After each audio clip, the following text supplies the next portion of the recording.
All right, well, welcome back to Ultrasound Grand Rounds again this week. I'm pretty excited to be with you guys and continue on this renal ultrasound series that we started last time. Last time we put up a normal kidney ultrasound lecture. We talked about kind of what constitutes a normal kidney ultrasound, and we're going to build off that today to start adding some clinical context to that and some clinical understanding of kind of what to do with these foundational building blocks that we started with. So let's dive on into today's lecture, and we're going to talk a little bit about how we use ultrasound to assess for kidney stones. So that's going to be the topic of today's conversation. So with that being said, let's start in here. So as we talk about this case, right, as we talk about this concept, I always like to start with, kind of this general understanding of like a patient scenario, right? So something that you could potentially see in the emergency department. And so today's patient scenario, again, like always, they're kind of generally just kind of made up to preserve HIPAA anonymity. But what we're going to, this like represents something that you could potentially see as a patient in our department. So imagine yourself working a shift. I was working in our fast track yesterday. I work kind of in our fast track tomorrow evening. But imagine ourselves working in our fast track area, and we see a 35-year-old gentleman who presents to the department, said they had right-sided flank pain that radiates down to the right lower quadrant. And they said this pain's been really severe for the last several days. And they look really uncomfortable to you. In fact, you get some vital signs. You find out their pressures are maybe a little bit up, 130 over 85, especially kind of what you'd expect out of a 35-year-old. Tachycardic, so that might be a lot of the pain effect that we're experiencing. And the respiratory status is fine. Their temperature seems to be pretty normal. So moving on to the exam, you see this patient and you see, okay, someone who's in some degree of distress secondary to their pain, right? They're not feeling it. They're not feeling comfortable. They have a lot of pain that they're pointing to you. Heart and lung exam seems to be pretty normal. Belly exam soft, but they're tender, kind of in that right lower quadrant area. That's maybe a little bit lower than the right lower quadrant, but it's kind of down in that area. And when you go to the backside, they have some tenderness up in the right, right flank area. And when you ask them about their GU exam, they don't really have, maybe have a little bit of pain that radiates down there. But when you look at it, when you examine it, there's no tenderness to palpation of either of the testicles. There's no swelling erythema. There's no hernias. Nothing that would kind of point towards a GU etiology of this patient's pain. So what are we left with? We are left with a gentleman who's in severe pain, colicky, crampy pain, who's got some right lower quadrant tenderness, right CVA tenderness, which really brings us to that idea of, well, now what do you do? Like, what's the next thing that you need to do to kind of make this diagnosis? What are you thinking of that can be causing this patient's pain? Which brings us to the topic of today's conversation, that is basically using ultrasound to help assess for renal stones, right? Renal stones is kind of the main thing that we're thinking of as we're assessing this patient, but there's also a few other considerations. We talked a little bit about the potential for testicular etiologies in this patient. We talked, with being right lower quadrant, could this be something like an appendicitis or something to that effect? But for the purposes of today's conversation, we're going to be focusing the rest of our attention on this idea of kidney stones, renal pathology, and how we can use ultrasound to really help us kind of walk down that pathway to really get to a meaningful diagnosis for the patient and then a meaningful ability to care for this particular patient. So that's going to be the idea for today. We'll do that in the context of a few different objectives here. And the first one is going to be, I always like to talk a little bit about, or like broaden up our understanding of the in this situation, the pathophysiology of renal stones, right? Helps us understand like what's this thing that we're dealing with. And then we'll follow that up with a discussion of, well, how does the ultrasound then apply to identifying this entity, right? And then we'll look at some relevant literature that will help guide us through this process and help assure us that what we're seeing is what we get, and what this test is actually a decently legitimate strategy for managing these patients. So with that said, let's dive on in here. So first step, right? Just talking about kidney stones in general. What are these things? Kind of why do they cause pain? kind of help us understand a little bit about that, right? So just a little bit of demographic information. This is something I pulled up a couple years ago, so maybe some of the numbers have changed slightly, but it's estimated that a little over 1 million ED visits happen annually in the United States for kidney stones. And I think if you kind of check that against your own barometer of your clinical practice, that seems to be a decently reasonable number. There's not infrequently we see people with back pain, with flank pain. Maybe not all of these turn out to be kidney stones, but it's a common presentation and something we should be very comfortable with managing in the department, right?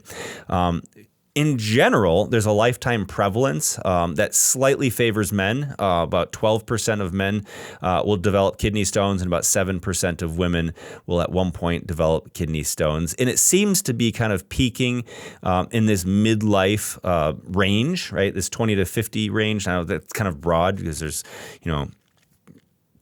I guess there's a lot of life on either side of those ends of the spectrum, but it is a broad range. But if you narrow it down, maybe that middle life decade of the mid 30s to mid 40s seems to be when most of these things occur. Although, certainly all of us who've been in practice for any length of time will have had scenarios where we've had kidney stones outside of these age parameters. So these are generalities, not specific hard and fast rules. Interestingly, there tends to be a lower incidence in Black or African American individuals as compared to Caucasian individuals. I don't know what that's all about, but the literature tends to indicate that there's a higher prevalence in non-African American individuals, and it tends to be a lower likelihood in lower socioeconomic status patients. Again, I don't really have a great explanation for that. There's probably a lot of correlative or causative factors in some of these specific demographics, but it tends to cluster that way. And there tends to be a higher incidence in Southeast U.S. So if you're living in Georgia, Alabama, Mississippi, Louisiana, watch out. This is for you. If you're living up in the Pacific Northwest, congratulations. Keep crunching your granola. Keep going on your hikes in those foggy evergreen forests. You're doing something probably right with regards to kidney stones, but that tends to be the geographic area where these things tend to cluster, at least per the study that I read a few years back. So with that being said, I think let's talk a little bit about what causes these things. I mean, I think it goes without saying, if you have a kidney stone, it is a abnormally hard structure inside the kidney and the collecting system that eventually gets expelled and causes lots of pain. But what causes this? And there's really three main etiologies per se that we can say are causing this. Probably the most common one is this supersaturation model, where you essentially have your calcium, your phosphorus, ions that are filtered in your urine, and they can tend to supersaturate. And if you remember that experiment that we probably all did as a kid, where we put a ton of sugar and water, mixed it up, and put a piece of string and let it sit there for a couple weeks, and then get those crystals that developed on that string. It's kind of the same phenomena where you have this saturation, this supersaturation of these ions in this liquid, in this water, that eventually, once given a trigger, will crystallize out and become this hardened structure. So that's the supersaturation model. Moving over to the urinary stasis, if you slow things down, there's obviously a lot more time for all these things in the urine to settle out and to precipitate. So if you pair that up with supersaturation, it seems like a prime milieu to develop these stones. There's also an interesting mechanism called the inhibition mechanism, where you can develop these stones. And essentially, it's this idea of this chemical called citrate, which inhibits stone formation by complexing with calcium in the urine. So if you inhibit that, right, if you inhibit that citrate, there's nothing that's blocking the precipitation of these stones, and then these stones can then tend to develop. And so there's these three different models. Either you precipitate it, you block the dissolution of it, and then you slow everything down so it just provides this great milieu for it all to happen. Now, if you look at it in terms of classifying these stones, they tend to be classified structurally into three different buckets, right? The main one is this calcium stone. Like 85% of stones tend to be these calcium-based or calcium phosphorus or calcium oxalate-based stones. And I imagine they probably follow that precipitation model of development in terms of how these things develop. Interestingly, there's two other types of stones, these subtypes of stones. The urea stones at the bottom there tend to be about 10% of stone formation.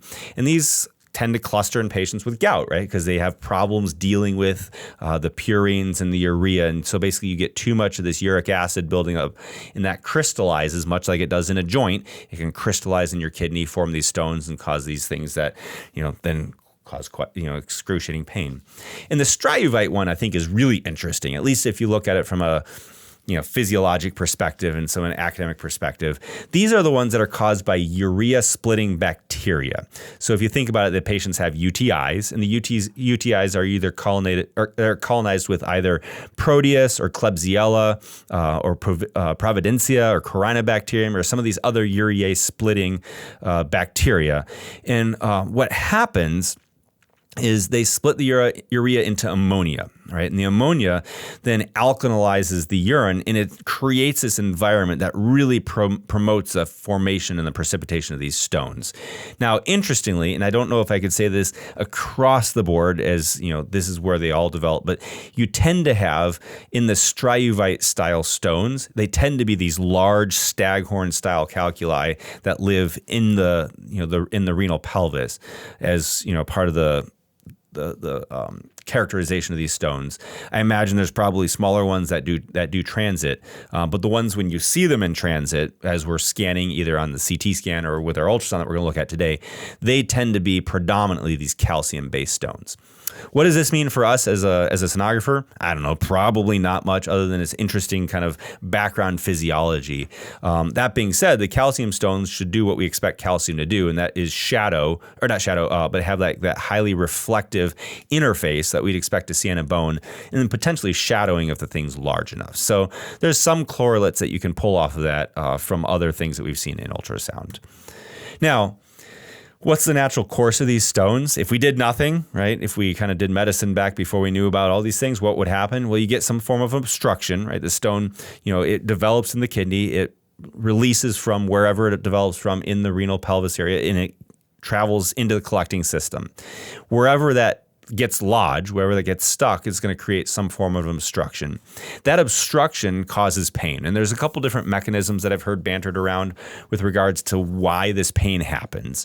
The first one is obviously the same as we'd expect with the gallbladder or other things. You have a ball valve obstruction. It distends the things proximal to it. And then you have this residual pain, because of the distension of the upstream things. I've also heard a model of ureteral spasm. I've definitely quoted that to some of my trainees as we're talking about this on shift, where potentially having this will cause spasm of the smooth muscle in the ureters and cause some pain there. That's a potential mechanism. And then if you look at these stones microscopically, it's just a bundle of barbed wire, and I imagine there's probably some degree of pain that's going to create as it's traveling down the ureter. So whatever the primary mechanism is, I think I tend to lean towards the obstructive mechanism with the distension, but it causes severe pain. And it's going to do one of two things, right? It's either going to pass or it's not going to pass. And I know that's kind of a, well, duh, but that's generally tends to be what we find. And the question where this becomes pertinent, other than just saying, thanks, Matt. There's two categories of things in the world, things that do and things that don't, right? Where this becomes really pertinent is we then can try to evaluate these stones and see if there's characteristics that we can identify that will suggest or that will predict non-passage, right? Because if it's going to pass on its own and we know that, then we can let it pass on its own. We don't really have to do a ton of stuff. But if it's not going to pass, if it's going to be obstructed and stay obstructed and really not come out on its own, then we're going to have to do some things to expedite that expulsion or to relieve the upstream pressure that is created, because that's going to put some pressure on the kidney and then cause some downstream renal problems. So this becomes an important distinction that we'll note as we kind of progress through our discussion here. And with that in mind, I think it's helpful to kind of have this chart in mind. And I use this one, maybe not the exact numbers when I'm on shift, when I'm talking to residents, but this general concept. And I don't remember the article that I pulled this from, so I wasn't able to put the reference, but this was an article about kidney stones. But it basically was showing a breakdown of stone size relative to the passage rate. And so if you look at the very, very top of the chart, stones that are about 1 millimeter in diameter tend to pass almost 90% of the time, right? So a huge proportion of passage for these smaller stones. And if you go all the way to the extreme, stones that are a centimeter in diameter, they'll pass about a quarter of the time, right? So most of the time, 75% of the time, they get stuck because they're just way too big. And then the degree to which they pass is graduated as you make the stones larger and larger. And so the general number that I tend to use for patients and for trainees is this 4 millimeter number, right? And so above 4 millimeters, or I should say smaller than 4 millimeters, the 1, 2, 3 millimeters, there is a very, very high probability of passage, kind of in the 80s, close to 90% passage rate, a spontaneous passage rate. As you get into the larger numbers, the 5, 6, 7 millimeter stones, that rate of passage is going to drop to the point where once we get to that 1 centimeter stone size, it's going to probably just is not going to work. And so where I tend to practically utilize this is if you have stones that are less than 4 millimeters, I'm generally going to send you home with pain control, and probably I'm not going to send you home with medical expulsive therapy, meaning this tamsulosin, just largely because the rate of spontaneous patches is high enough that it's probably not worth the risks of the side effects that you get from your tamsulosin. That being said, over 4 millimeters or 4 millimeters and over, I will then generally tend to add this medical expulsive therapy. And once the patients hit about a centimeter in size, for me, that's an automatic urology consult because I know that a quarter of the time these things aren't coming, or 3/4 of the time, they're not coming out and they're going to need urology anyway. And a trial of passage is probably going to fail. And so that's generally how I approach the stone size thing.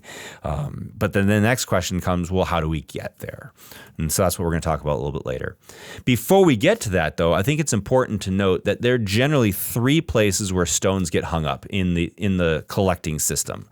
They are noted to get hung up at the UPJ, or ureteropelvic junction. So as it's leaving that kidney where the renal pelvis kind of turns into the ureter, that's place 1 where you'll tend to find these stones. The second place, as you go down that pathway, is going to be the pelvic brim, right? And so you think about it, the ureter is going down, down, down, down, and then it kind of comes up over that brim as it kind of heads into the pelvis. And so what that brim tends to do is just be a little bit of a speed bump that either slows the transit or stops the transit, where it just kind of gets it blocked up there. And so it's a place that you can tend to find these things. And then the most common place that you'll find these stones is at the ureterovesicular junction, or the UVJ is what we'll call it moving forward in the lecture here. And that's largely the place where the ureter connects to the bladder. And if you remember, there's kind of that tunneled the tunneling of the ureter going through the muscular layer of the bladder wall, so you can prevent that reflux of urine back up the ureters. And so it tends to be a place where something that's obstructing and coming down gets stuck. And so a lot of these patients will come in complaining of right or left-sided flank pain that radiates to the groin area. And for me, the telltale in male patients is, do they have testicular tenderness? I haven't found necessarily a physical exam or a history component correlate for our female patients. But if you have a male patient who says, I got flank pain that goes to the right lower quadrant and I feel it in my testicle, that tends to be a stone that has migrated all the way down to the UVJ and is just trying to get into that bladder. For whatever reason, just the way the nerves refer the pain. So that's the 3 most common places that these things tend to land. So as we think kind of moving from the physiology or the pathophysiology side towards more of a clinical approach to these things, I guess we have to ask ourselves a couple different questions. And those are, we need to, the goals of our workup in these patients is to, number 1, evaluate for stone or stone-related emergencies. So can I identify that this cause of pain is a stone, right? I think it's helpful to have that level or give that level of understanding to our patients, but also to have that level of understanding ourselves of, okay, this is the etiology, because that then informs the next one is, can I rule out other clinically important alternate diagnoses? So our patient that we started with had right lower quadrant pain. And if we sat down and thought about it, we could write up 4 or 5 differential diagnoses for this patient with right lower quadrant pain. And we already mentioned 3 of them, right? We talked about kidney stone, we talked about appendicitis, and we talked about testicular torsion as 3 potential etiologies. All of them are bad. All of them need to be intervened upon in very different ways, and we probably shouldn't ignore any of them. And if we thought about it, we could get a few more, right? And so the key here is evaluate for number one, is this a stone, and is there a problem that we have with this stone? That's usually going to be infectious, right? And then is there some other thing that I'm missing, or is there something that I should pick up, assuming this is not a stone? So answering that question, that really good question in the ED is, well, what if I'm wrong in my initial assessment? What else could it be, right? So those are the two things that we're going to do. And so this was a chart that I found in one of the articles about kidney stones from the New England Journal that I read, and it basically was showing a bunch of these alternate different diagnoses that could mimic this renal stone, right? So clinically important alternative diagnoses, and it's things that we think about, right? We talked about a few of them. We can add in diverticulitis or bowel obstructions or cholelithiasis, cholecystitis. For women, ectopic pregnancies are something you need to be very concerned about. And then as our age begins to advance, you need to start thinking about aortic pathologies as a potential etiology for the patient's flank and abdominal pain. So again, if we can have some way of helping us identify the right thing, or making sure that we're not missing the wrong thing, that would be really, really helpful. Which brings us on to how we evaluate stones. And traditionally, it's going to be some form of a clinical story, right? It's going to be some form of laboratory assessment, usually in the form of a urinalysis. But if you're thinking about other things, you might need to get some serum labs. And then some form of imaging, right? Traditionally, it's like a CT scan, for a lot of these things, but I think ultrasound, we're going to show, is going to have a role to play here. From a lab standpoint, generally for kidney stones, the kidney function is pretty normal. At least it doesn't take a hit in the short term. It takes about 3 weeks to have a creatinine elevation as a result of an obstruction. And even if you have a single obstruction, you have a lot of compensation from the other kidneys. So generally, you're not going to see a ton of renal dysfunction. With regards to hematuria, though, this one's really interesting in that it actually has some really decent test characteristics, better than I expected, for kidney stones. And so hematuria, presence of hematuria, has a sensitivity that goes up to almost 95%, meaning if you don't have hematuria in your patient with flank pain, there's a good chance that your problem's not coming from a renal stone. Specificity is not as great. If you have hematuria, it doesn't say this is automatically a kidney stone, so you have to put your thinking hat on. But if you have a patient with flank pain, you send them off, they have some hematuria, that kind of tends to support your diagnosis. If it's completely clean, I suppose there's still a chance, but you probably have to, put your, think it through and make sure you're not missing some other alternate diagnoses. Right. So let's talk a little bit about CT scan before we get into the ultrasound side. So I wanted to go back and look and see what are some of the original articles that really promoted this idea of CT scan or established CT scan as a study that was a possibility in ultrasound or in kidney stones. And obviously CT scans are only so old, so we just have to look back in the literature. And really was some of the first studies that talked about using helical CT scans for this differential or undiagnosed or undifferentiated flank pain was this 1996 American Journal of Radiology study, where they're describing the use of CT scans, and then it was followed up with some other studies, looking at identifying this. But I thought this study was interesting because this was a study published in 2011 looking at trends of imaging for patients who present to the emergency department with flank pain. So this is 20 years almost after the original CT scan studies were published.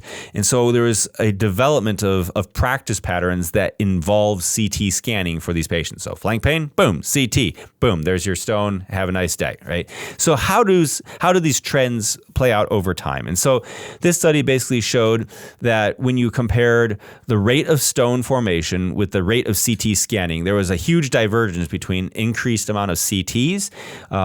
There's a slight uptick in the rate of stones over time, but there was an even larger uptick of CT scanning, and there's a little bit of a downtrend of using plain film X-rays in this context. And then there's this basal level of ultrasound that's kind of always been there. It's the thing that's always there, and it didn't really change, at least from 2000 to 2008, as they're looking at these changes. But I think what's striking in this study is just that massive increase in in CT scanning for patients with renal stones as this thing, gets studied, analyzed, and becomes a diagnostic option for kidney stones. So what does this mean from a demographic standpoint? So this is our country. This is the United States.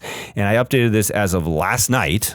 So Google tells me that as of last night, there's about 340 million people in our country, give or take, decimal points here and there. But it's estimated 340, which interesting. When I gave this lecture last time a few years ago is 318. So we've grown, right? That's a lot of people. So if we do some extrapolation, the 10% incidence of renal stones, that puts the rate of renal stones at about, or the lifetime cases of renal stones at about 34 million people in the United States who at some point have had a kidney stone, right? That's a lot of people, right? Now, talk about CT scanning here. 34 million lifetime cases of renal stones, assuming that about half of them get a CT scan. That's about 17 million CT scans that we're doing. And then we start adding some more numbers to that. About 1 million visits in the ED per year for kidney stones. We talked about that at the beginning, assuming that about 50% of them get a CT scan. That's 500,000 CT scans per year at the tune of, somewhere in the average range of, a little over $1,000 a study. I looked up trying to get CMS pricing last night.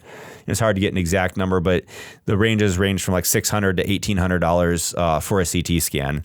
So if we go somewhere a little above middle, $1,400 a scan, 8 millisieverts per scan, we're talking about 4 million millisieverts over the course of the year for the tune of $700 million of money that our healthcare system spends just diagnosing these kidney stones. What does that mean for us? I mean, it means that we spend a lot of money trying to do this. But if we look at the outcomes, what have we gained by that money spent, that radiation burned? Essentially, the rate of stone detection in the study we were looking at was decently unchanged. We didn't really find a ton more than we were looking for before.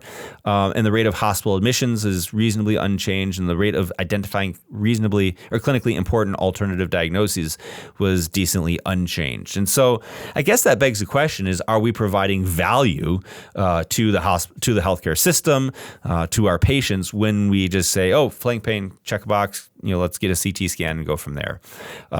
So it takes up valuable time in the ED. It adds cost to the patient, increases the patient's overall lifetime radiation dose that they experience. And so we really have to start questioning, should this reflexively be the first study that we're going to go into for these patients coming in with undifferentiated acute flank pain without any obvious indicators to go other directions? And so I would argue that we should probably consider an ultrasound first approach to these patients. As we ask that question, is there a safe and reliable alternative way to evaluate flank pain and spare patients radiation? So maybe an ultrasound first, maybe not. It doesn't have to be an ultrasound only, but an ultrasound first approach where we can say, hey, look, I find things that are consistent with a kidney stone and no other concerning features in a decently low risk person.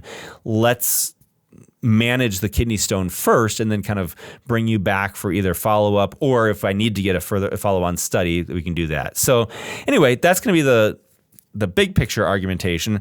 With that in mind, let's talk a little bit about then doing that ultrasound, right? So as we think about the ultrasound itself, we want to think about it in the context of indications, right? So the primary indication for doing the ultrasound is the evaluation for evidence of an obstructive uropathy, right? And then secondary evaluation for acute urinary retention. So I guess we need to think through a little bit about how this fits into the clinical decision-making process, right? So the theory is, hey, I'm putting a stone in the collecting system. That stone is going to get lodged somewhere, and it's going to cause some form of obstruction, right? That obstruction is identified to us or to the patient as pain, right? So they're going to present with some pain. That's going to tell us that there's a problem. If I can identify some obstruction that corresponds with that patient's pain, right? They come in right-sided flank pain. I find some unilateral right-sided hydronephrosis or the obstruction in that collecting system, then there's a greater than not chance that this ureter is causing the pain and common things being common, the stone is probably the cause there, right? So that's kind of the thought process as we think through this primary indication, right? The second indication is for this acute urinary retention. So whether it be from stones or from some other things, we'll oftentimes have patients come in and say, hey, I can't go to the bathroom. I've tried, nothing's coming out. I've got lots of pain in my suprapubic or pelvic area. Or maybe the patient has a Foley and nothing's draining out of it. And is that Foley in the right place? Is it clogged? Is there nothing, they're not producing urine? There's a lot of questions that we can answer, that we need to answer in some of these patients. So we can really bring the ultrasound to the bedside and provide a lot of answers to the questions of, is there something there or not? And then if there's something there, can you completely get it out or not, right? And the benefit here is we have something that's repeatable. We have something that's rapid that I can bring to the bedside of either a critically ill patient or someone who can't move out of their room. And so those are the primary indications for the study that we're doing. We can think through kind of some secondary indications of, okay, fine, you found this obstruction. Where is the obstruction, or what is the obstruction? And then as you think through some of these other things, well, the patient has renal failure, the patient has hematuria, sometimes we can use our ultrasound to help get to some answers there, whether or not they have, in the context of hematuria, do they have evidence of a stone? Is there like a mass lesion in the kidney? Or for renal failure, do they have an obstruction, or is there some parenchymal damage or parenchymal thing going on that can explain some intrinsic renal etiology of their acute renal failure? So again, primary and secondary indications for this thing gets us into doing the study.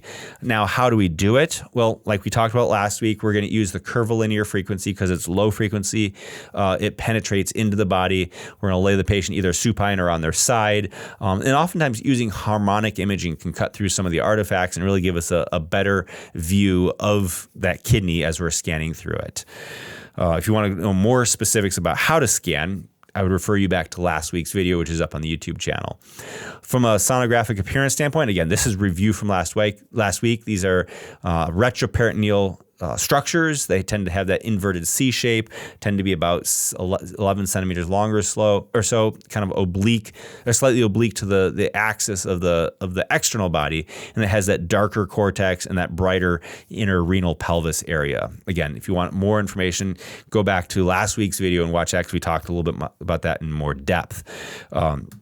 From a bladder standpoint, again, it tends to be this anechoic fluid-filled structure that is cone-shaped in the sagittal orientation and box-shaped in its transverse orientation. And it can be of varying different sizes depending on the last time the patient urinated, if there's any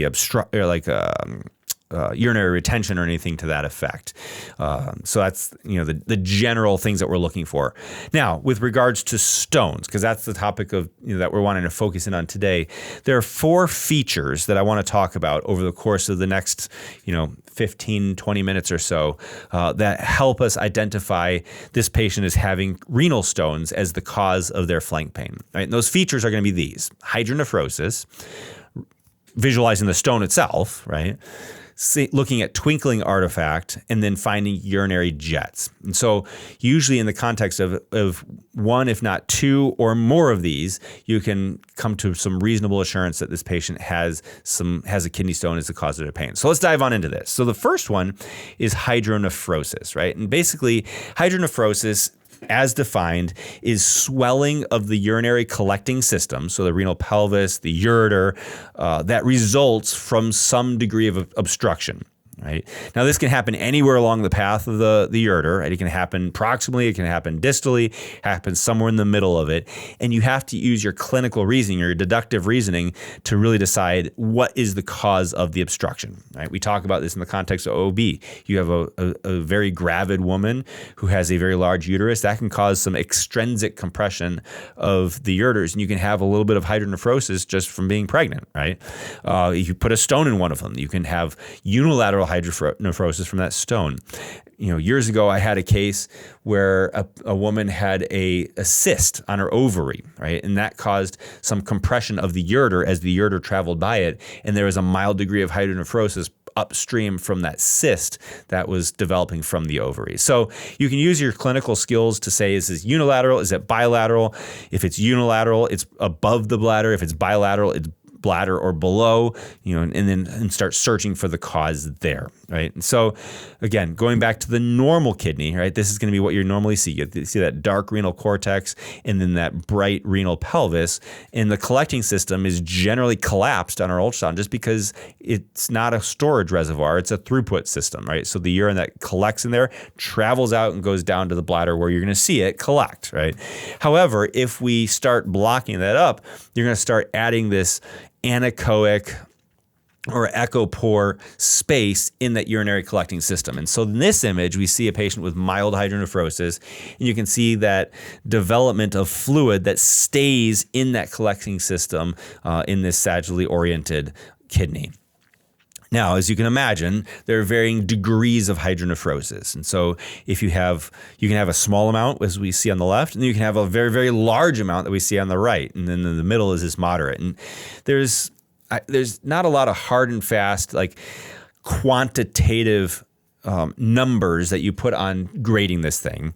Unlike, like a pericardial effusion where you can measure the max depth and grade it as mild, moderate, and severe. Generally, hydronephrosis is graded, at least at the POCUS level, as a qualitative assessment.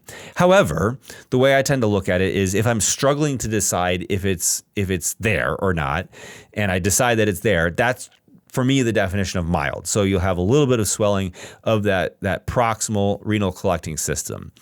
As you go to the moderate, what you're going to start seeing is connection of the renal pelvis to kind of the minor, and the major calyces of that kidney, right? And so you see that more arborization of that collecting system that we see in the middle image. And then finally, when we get to severe, the way I describe that is basically a real loss of the architecture of the calyces of this collecting system. So it's just this ginormous, fluid collection in the renal, or the center portion of the kidney. And you have to be careful that you're not mistaking like a renal cyst, a parenchymal cyst, for hydronephrosis. They would be differentiated by the fact that cysts tend to be a little bit more peripheral on the cortex. But once you get to that large amount, you just call that severe, right? And so that's kind of the gradation that when you describe this, you'll say I have unilateral moderate hydronephrosis, I have unilateral severe hydronephrosis, things to that effect. So as we get into a little bit of literature, the question then becomes, well, how accurate is assessing for hydronephrosis on ultrasound, right? And so this was a study that was published in the Emergency Medicine Journal in 2013. It was a review of a whole bunch of studies. This is a clinical review of bedside ultrasound to assess for renal colic. And they looked at a whole bunch of studies and differentiated assessing the study assessing for hydronephrosis and the study assessing for stone, and said, okay, what's the sensitivity and specificity using ultrasound for both of these? And so what they identified was that the sensitivity specificity for hydronephrosis is somewhere in the range of 72 to almost 100% sensitive, and then specific kind of that 75 to 80 or 73 to 85, 83%. So when you're looking for hydronephrosis, ultrasound actually performs quite well. If you don't see it, there's a pretty good chance that it's not there. If you do see it, you're pretty firm grounding when it comes to your specificities, right? With stones in particular, the statistics drop off just a little bit, right? So, and this makes sense, right? The more obvious thing that you're going to see is hydronephrosis, but for stones, the sensitivity specificity for stones on ultrasound here is 76 to 88% sensitive, and then 69 to 78% specific as you're using ultrasound to evaluate for renal stones. If you look back a couple years before that, Dr. Gaspari and colleagues published this emergency ultrasound and urinalysis in the value of flank pain. So what they were trying to decide is, if I have an ultrasound showing hydro and I pair that up with a UA showing hematuria, how does that perform for evaluating for kidney stones, right? Can the two of those secondary findings, because admittedly these are all secondary findings when we're talking about hydronephrosis, can that really help us using ultrasound to evaluate for kidney stones? In the standard comparison was CT scan. And so what they found is hydronephrosis plus hematuria had about sensitivity about almost 88%, and a specificity of almost 84%. So when we're talking ultrasound numbers, these are actually pretty good. This is kind of the fast exam numbers or level numbers when it comes to diagnostic characteristics of this test. And so if you're scanning along and you have a patient with unilateral hydro, acute onset flank pain, and they have some hematuria in their urine, you're on pretty good ground saying that this is probably a kidney stone that's the cause of their pain. Right. This is another study that was published in the American Journal of Emergency Medicine, 2010, and it tried to ask the question, okay, well, if we find the hydro, can we predict how big this stone is, right? Because that's really the question that we were trying to ask earlier is, hey, you know what? 2 millimeter stones, I'm sorry that you're in pain, and we're going to help you out with that. But I honestly don't care because they're going to pass on their own. You can have a nice day, and here you go.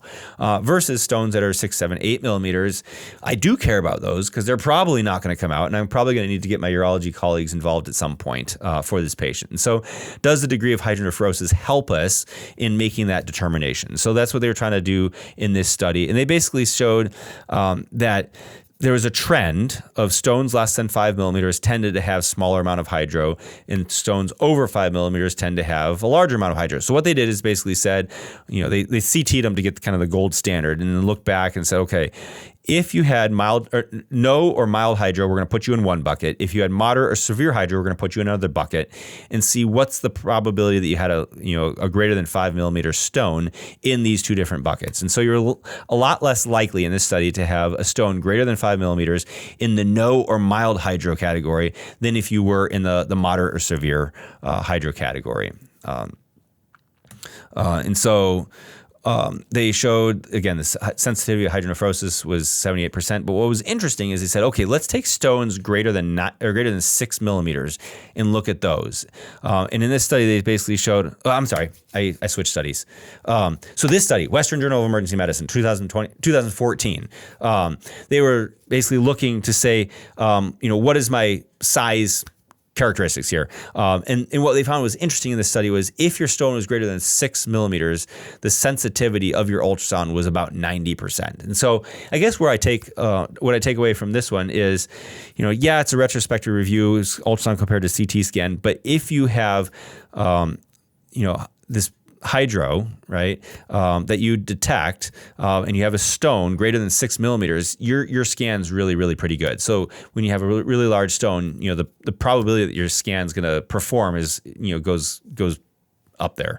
Where you're going to get or struggle a little bit is maybe some of these, patients with the smaller stones. Is kind of where I go with this one. So sensitivity dropped a little bit down to 75% for your less than 6 millimeter stones. So that brings us to the next characteristics that we want to look for on our scan that's going to really help us out. And that is just looking for the stone directly, right? And I made this one white just because stones tend to be, white on the ultrasound. So a stone on ultrasound is going to look kind of what we'd expect it to look at. We've talked about looking at stones a couple months ago in the gallbladder, right? They tend to be these echogenic things, right? These highly echogenic things reflect the sound waves, be bright with some shadowing, right? And so kidney stones can have some of those similar characteristics, especially as we're thinking about these calcium-based stones. And they tend to appear as these echogenic structures somewhere in the urinary collecting system, right? We'll leave it there for now. And then they can, I'm not saying they do always, but they can exhibit some shadowing properties. Now, the challenge is oftentimes when you have one of these echogenic structures that's like 4 or 5 millimeters or less, they tend to not shadow. The shadow tends to happen when you put, like in the gallbladder, when you put a lot of these together or when it's a lot bigger, right? So you got to be careful. Like you won't always see a shadow on these things. So you have to look for that highly echogenic focus along the urinary tract that where you're expecting to see it. And so this picture, we can see a stone here at the patient's right UVJ, right? That teeny little, hyperechoic focus at the tip of the arrow that is representing this patient's stone that's about to emerge into the bladder, right? Here's another one where it's just a little bit more proximal. You can see the sagittally oriented bladder, and it's oftentimes all like oblique it a little bit to kind of get in line with the ureter. But you can see this bright hyperechoic focus, this little ball that's kind of in that urine. That ureter. And they can be challenging to pick out, from all the air, the air in the adjacent loops of bowels. So it's not easy to see, but once you start seeing them, once you start looking for them, you'll start noticing these stones as you're looking in the different places. And again, remember, they tend to collect around the UVJ. And so if you look at the UVJ and screen that UVJ, you'll oftentimes find a lot of these different stones. So in this scenario, right, here's a patient with hydronephrosis. So the question is, well, is there a stone that we can identify? And so what I like to say, this is the way I was taught, like when you see unilateral hydro in a patient where you think you're looking for a stone, the next thing that you can do to level up your study is try to follow that ureter as far as you can go. And I get it, like the ureters are traveling behind a whole bunch of bowel structures. And so at some point, you're going to lose the visualization of that ureter because of the overlying bowel shadowing. But you're usually able to get several centimeters down the proximal ureter. And then sometimes you can, get these skip lesions as you're kind of looking through the bowel or bowel air. And then when you get down to the distal ureter, you can usually pick the ureter back up as it's coming into the bladder, assuming that it's all distended, right? But if you follow it down, much like you follow a common bile duct or follow the gallbladder neck, you can oftentimes find that stone that's in the proximal, like UPJ area, the uretropelvic junction area. And so if you look really, really carefully, you follow the kidney, the collecting system, that ureter that comes out and then heads down. And then just before you hit that bowel gas, you can see a hyperechogenic focus. And this one has just a touch of shadowing behind it as you scan through it, right? And so this is a kidney stone that we found in that proximal ureter that represented the patient's pain. And so for those of you who didn't see it, I'll add an arrow. It's right there. And so we measured the thing, and it was about 1 centimeter in length diameter. So it was a pretty sizable stone that really hadn't gone terribly far. This patient was in for a very, very rocky ride, pardon the pun. So that's how the second element of visualizing the stone. Now the question is, can we do something to make that stone visualization a little bit easier? Or, hey, I don't know if it's a little bowel gas or if it's a little bit of a stone. How can I differentiate that? And that is where we get into the third element, and that's this twinkling artifact, right? And so this one builds off of the last one, right? You have a stone, right? And one thing that's interesting, that's unique to kidney stones, not unique to kidney stones exactly, because gallstones can do this as well. And, there's other things that can do this. But kidney stones specifically can cause this thing called twinkling artifact, right? And so here's an example of twinkling artifact. And it's basically when you throw, when you throw color Doppler onto the image that you're looking at, where you see the stone, that stone causes a huge amount of like this color reverberation that extends like an icicle in the far field of that image. This is called a twinkling artifact. And there's a lot of discussion in the literature as to what the exact physiologic cause is, and one of the theories is basically this artifactual noise that comes from phase jitter that happens when you scan over reflective surfaces. So what does that mean? Jitter is basically a measure of the non-uniformity of something, right? And so in this situation, ultrasound beams are emitted from the transducer in a phase, right? Through a certain cycle. And this the amount of jitter describes how much the phases are a little bit just kind of slightly off from one another, right? And so when the theory is when you have this ultrasound beam hitting a highly rough and reflective surface like this kidney stone, it's going to accentuate that, right? And that's going to be picked up in this Doppler. Now, that's a great theory, right? Really doesn't do a ton for us clinically. It makes us who are nerds in ultrasound really kind of get excited because it's some nerdy thing that we can read about. But one of the sources I was looking at last night said, well, maybe that's not exactly the physiologic or the physics behind that, and there's some other theory. And honestly, I don't really care what the ultimate theory is. From a clinical standpoint, from an academic standpoint, it's really cool and fun. But from a clinical standpoint, it just is, right? And there's a lot of different settings that you can do to kind of adjust this. And specifically, if you increase your pulse repetition frequency on your Doppler settings, you can tend to accentuate some of this twinkling artifact. But practically speaking, what I like to do is say, okay, I'm going to look down at the UVJ and I'm going to try to either identify a stone at the UVJ or clear it. And first I'm looking to see, is there a stone there? Is there something that jumps out at me as a stone? And if I see that, I throw color on it to see if I get this twinkling artifact. And if I do, I'm say, great, this is probably the stone. It correlates with the laterality of their pain and the upstream hydronephrosis, right? If I don't see the stone, then I'll put the Doppler on and just start slowly sweeping through that area to see if a twinkling artifact just jumps out at me. Because oftentimes what happens for these really small stones you're having a hard time seeing is they kind of are camouflaged and blend in with the heterogeneous ecotexture of the surrounding structures. And so as you scan over that in that brief little area where you're scanning over, you'll tend to see just a flash of this twinkle artifact. And if you hold on it, it will stay there, right? And then if you keep scanning, it goes away. And so I'll oftentimes use this to sweep through an area slowly to see if there's anything that jumps out at me if I can't directly identify a stone, right off the bat. Here's another example, just going live.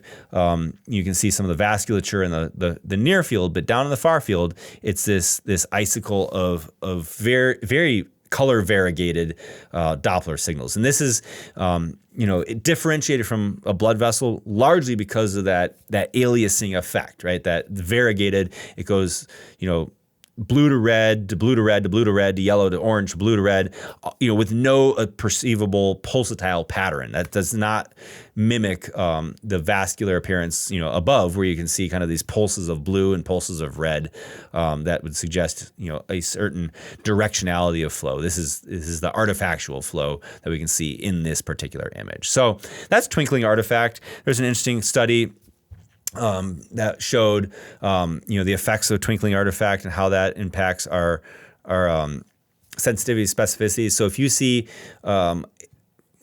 twinkling plus echogenic foci, your test characteristics are your specificity goes up at least. If you see the foci plus twinkling, and if you throw a shadow in there, then it kind of goes up. So if you see a stone, a shadow, and twinkle, I mean, this thing's pretty good that, you're in that diagnostic realm of a kidney stone. So the final thing I'd like to talk about just ever so briefly is this idea of urine jets. And we include this as part of our protocol.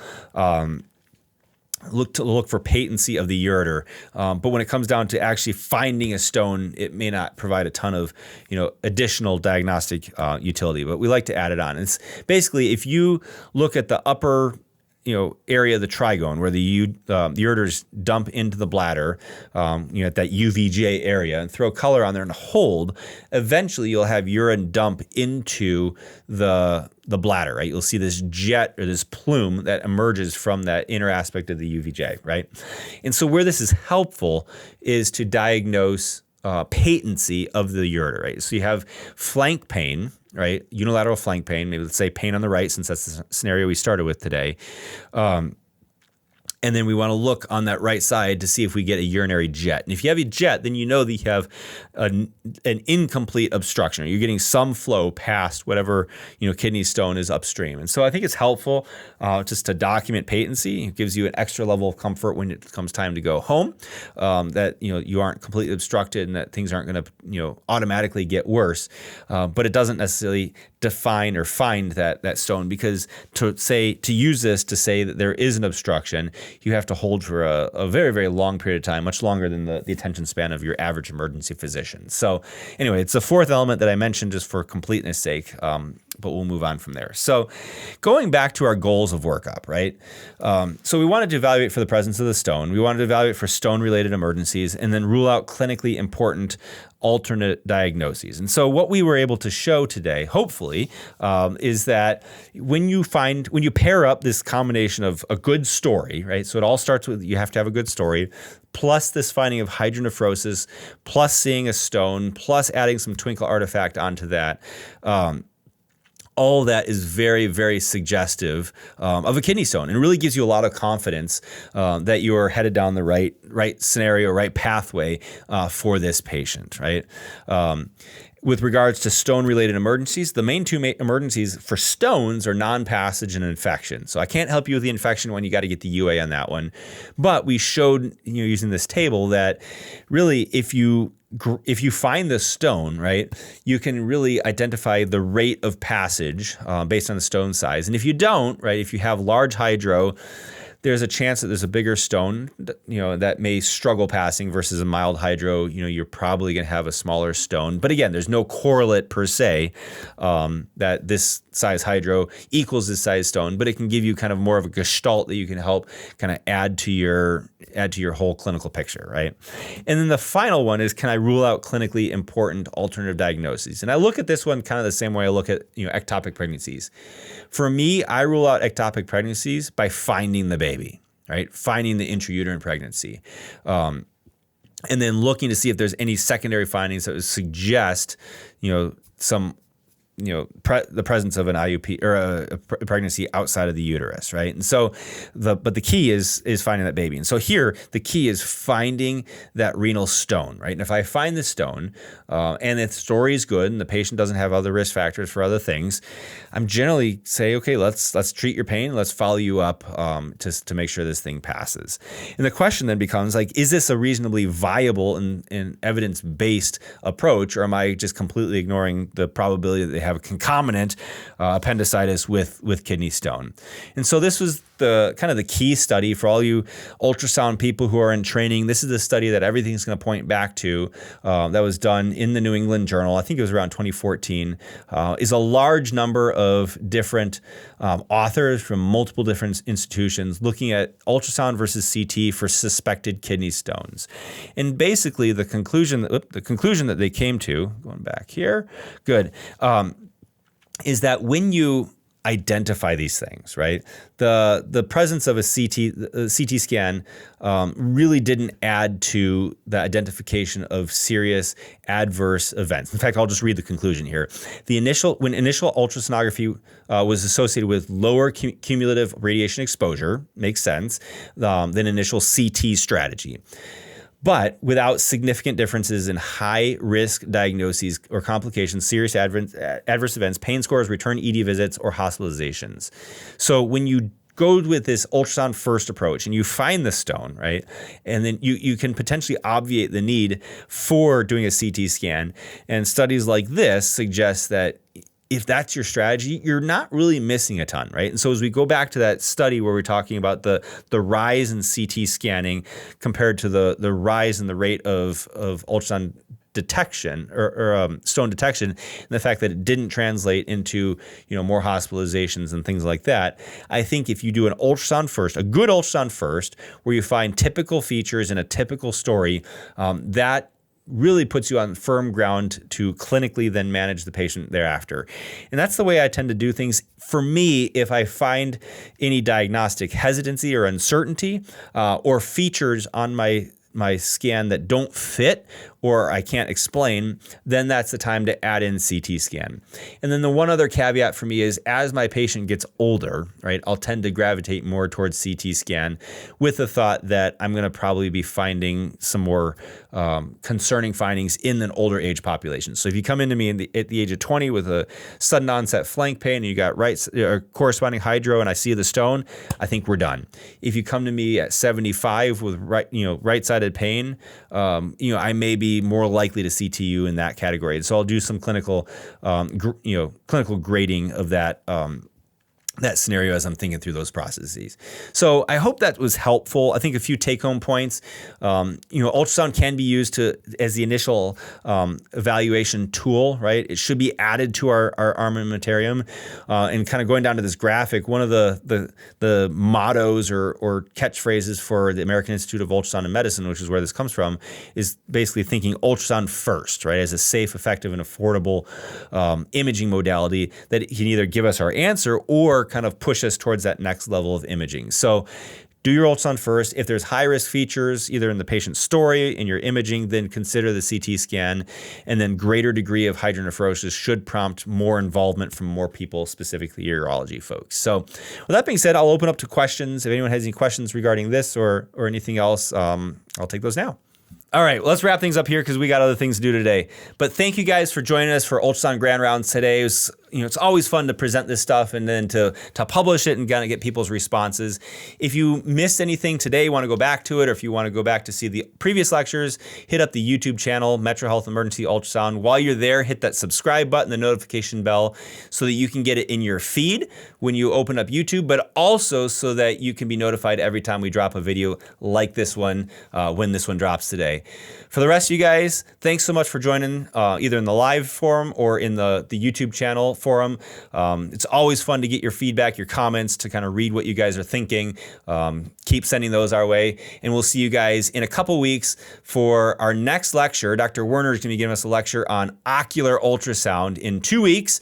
And then we'll publish that one afterwards. And so we'll kind of brush up on using ultrasound to scan eyeballs. In the meantime, happy scanning. Go scan some kidneys, find some stones. See you later, guys. Bye.